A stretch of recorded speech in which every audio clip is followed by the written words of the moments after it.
Assalamualaikum warahmatullahi wabarakatuh. Kami dari kelompok 2 Hukum Pemilu yang berjudul tentang Sistem Pemilu dan Lembaga Negara. Perkenalkan, nama saya Naila Zarifa. Saya Aulia Pifa. Saya Muhammad Azwin Zulfan. Saya Muhammad Amin Kutbi. Saya Ahmad Fahrian. Saya Desti Anastasia. Saya Raisa Jahra. Sistem Pemilu Legislatif dan Pilpres. Pengertian: A. Pemilu legislatif, pemilu untuk memilih anggota DPR, DPD, dan DPRD dengan sistem proporsional terbuka di mana kursi diberikan kepada calon dengan suara tertinggi. B. Pemilu presiden atau Pilpres. Pemilihan langsung presiden dan wakil presiden dengan sistem 2 putaran jika tidak ada pasangan yang meraih lebih dari 50% suara dan 20% suara di lebih dari separuh provinsi. Sejarah: A. Tahun 1955, pemilu pertama dengan sistem proporsional. B. Tahun 1971 sampai dengan 1997, Orde Baru memakai proporsional tertutup dan kontrol kuat. C. Tahun 1999, reformasi membuka pemilu lebih demokratis. D. 2004, Pilpres pertama kali langsung oleh rakyat. E. Tahun 2009 sampai sekarang, proporsional terbuka dan presidensial threshold diterapkan.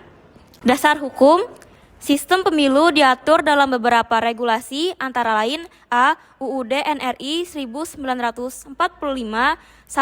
Pasal 22E mengatur penyelenggaraan pemilu. 2. Pasal 6A mekanisme pemilihan presiden dan wakil presiden. B. UU Pemilu yaitu UU nomor 7 tahun 2017 mengatur seluruh aspek teknis Pileg dan Pilpres. C. Peraturan KPU atau PKPU, peraturan teknis penyelenggaraan pemilu. D. Peraturan Bawaslu yang mengatur pengawasan dan penyelesaian sengketa pemilu. Adapun fungsi dan tujuan dari fungsi pemilu legislatif yaitu yang pertama menyalurkan aspirasi rakyat melalui wakil di DPR, DPD, dan DPRD. Terus ada membentuk lembaga legislatif yang berfungsi membuat undang-undang. Ada juga mewujudkan kontrol rakyat terhadap pemerintah melalui parlemen. Tujuan pemilu legislatif yaitu memilih wakil rakyat yang kredibel dan mewakili kehendak masyarakat, mewujudkan sistem perwakilan rakyat yang demokratis. Masuk ke fungsi Pilpres yaitu ada menentukan pemimpin eksekutif nasional atau presiden dan wakil presiden, lalu ada menciptakan legitimasi politik bagi pemerintah hasil pemilu. Dan yang ketiga itu ada menjamin pergantian kekuasaan yang damai dan demokratis. Tujuan Pilpres yaitu menghasilkan pemimpin nasional yang memiliki legitimasi rakyat, memastikan keberlanjutan pemerintahan yang stabil. Masuk di tugas pemilu legislatif dan Pilpres yaitu tugas pemilu legislatif itu memilih anggota DPR, DPD, dan DPRD, terus mengawasi proses legislasi melalui wakil yang dipilih dan menghasilkan komposisi politik di parlemen yang menentukan kebijakan nasional. Tugas Pilpres yaitu memilih presiden dan wakil presiden yang akan menjalankan pemerintahan, menghasilkan kepemimpinan nasional yang bertanggung jawab untuk melaksanakan Undang-Undang Dasar 1945 dan kebijakan negara. Lalu juga menjaga kontinuitas pemerintahan melalui pemilihan yang teratur.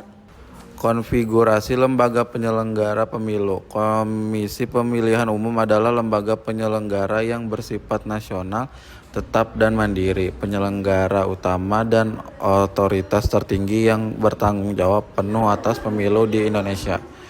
Sejarah KPU di Indonesia. KPU lahir dari tuntunan reformasi untuk menggantikan lembaga lama yang tidak independen, menjadikan penyelenggara pemilu yang mandiri dan bebas dari pengaruh kekuasaan. Fungsi KPU menyelenggarakan pemilihan umum, menjamin pelaksanaan pemilu secara luber jurdil, menegakkan kemandirian penyelenggaraan pemilu. 4. Tujuan KPU menjadi pilar utama demokrasi di Indonesia dengan penyelenggaraan pemilu yang kredibel dan legitimate. Tugas dan wewenang Komisi Pemilihan Umum berdasarkan UU Nomor 7 2017. 1. Merencanakan program dan anggaran serta menetapkan jadwal pemilu Komisi Pemilihan Umum. 2. Menyusun struktur dan tata kerja KPU, KPU Provinsi, KPU Kabupaten atau Kota, serta panitia ADHOC seperti PPK, PPS, KPPS, PPLN, KPPSLN, Komisi Pemilihan Umum. 3. Menyusun peraturan KPU, regulasi teknis untuk setiap tahapan pemilu, Komisi Pemilihan Umum. Peran KPU adalah menjaga integritas proses demokrasi dengan UUD 1945 sebagai landasan konstitusional tertinggi pembentukannya. Dasar hukum. Pasal 22 ayat 5 UU 1945 yang mewajibkan adanya penyelenggaraan pemilu independen. 2. Undang-Undang Nomor 7 Tahun 2017 tentang Pemilihan Umum sebagai regulasi utama saat ini yang mengatur penyelenggara pemilu. Masuk ke Badan Pengawas Pemilihan Umum. Pengertian Bawaslu adalah lembaga penyelenggara pemilu yang bersifat independen dan permanen yang bertugas mengawasi penyelenggaraan pemilihan umum di seluruh wilayah NKRI. Sejarah Bawaslu lahir dari reformasi untuk memastikan pemilu berjalan bersih, menjadi lembaga negara permanen yang memiliki wewenang penuh. Fungsi Bawaslu preventif, mencegah pelanggaran detektif atau investigatif, mencari adanya dugaan pelanggaran, penegakan, menindak pelanggaran dan menyelesaikan sengketa.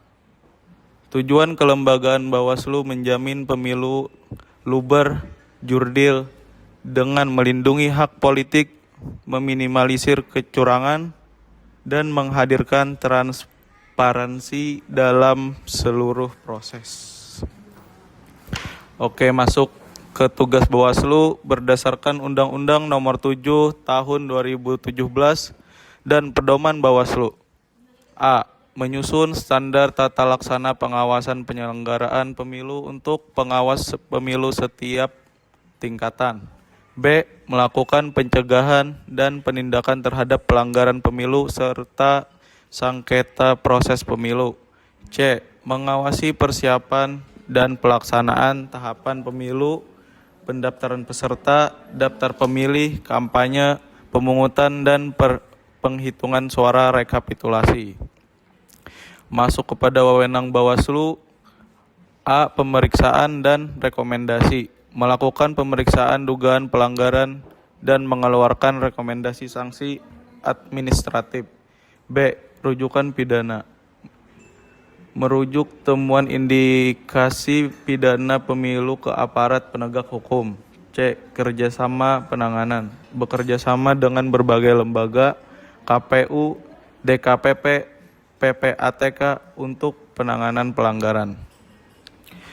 Masuk ke dasar hukum. Undang-Undang Nomor 7 Tahun 2017.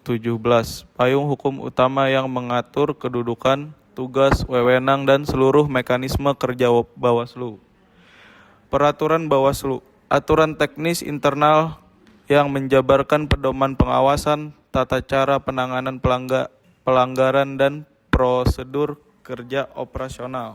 Peraturan lain yang relevan. Aturan lengkap seperti KUHP, KUHP, dan peraturan KPU atau DKPP yang digunakan dalam proses penindakan dan interaksi antar lembaga. Dewan Kehormatan Penyelenggara Pemilu.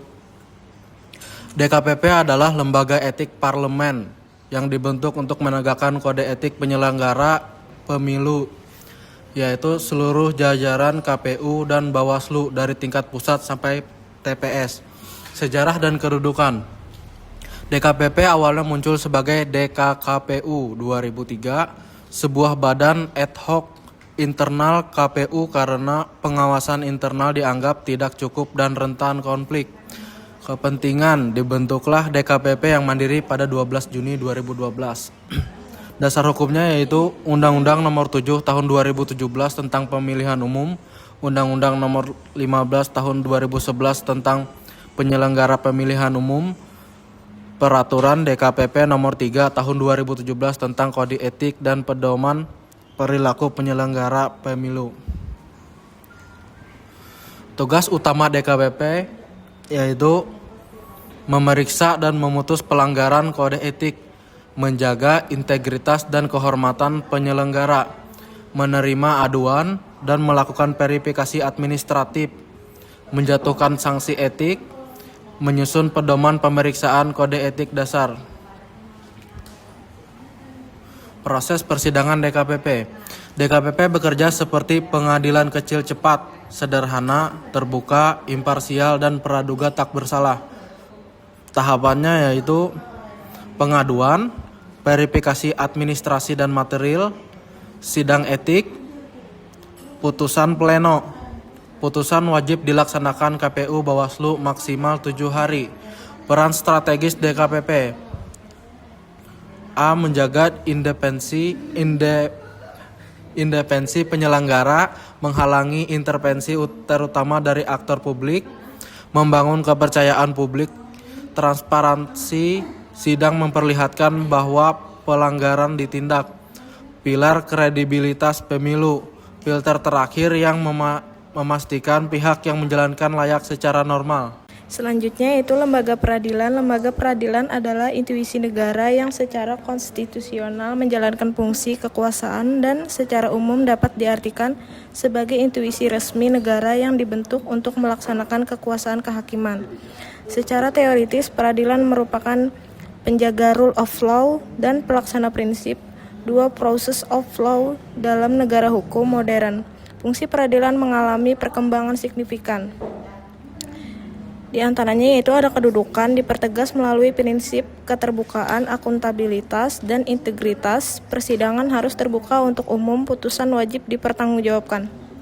Struktur terdiri dari dua pilar yaitu Mahkamah Agung dan Mahkamah Konstitusi. Pembagian ini bertujuan menempatkan kompetisi peradilan pada ruang lingkup yang sesuai dengan jenis.